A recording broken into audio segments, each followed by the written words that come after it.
Lupul și vulpea în groapa vânătorului.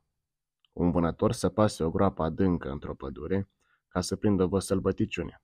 Poate cade vreun lup ca să-i tăbăcesc blana. Ei, și într-adevăr, căzu în groapă taman o dihanie de lup. Dumnealui urla înfiorător. Cu mătra vulpe, cum aude urletul, vine de grabă la fața lupului, săltând coada de bucurie. Ce prostălău ești cu metre lup! Cum ai putut, netotule, să cazi în groapa vânătorului? Tântălăule!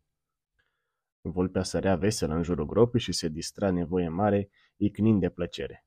Numai că, deodată, picioarele din față i-au alunecat și hopa a căzut și ea în groapă, pierindu-i râsul.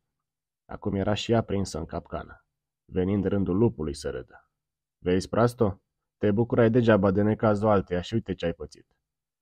Și numai ce miți-o facă lupul de coadă și o învârti prin groapă până văzu vulpea stele verzi. Lovită de maluri, avea în cap numai cucuie. Tâlcul întâmplării să-l căutăm în proverbe. Cine sapă groapa altuia cade sigur întrânsa, nu râde de nevoia altuia că nu-i bine, ca să nu ajungi să râdă și alții de tine. Sfârșit.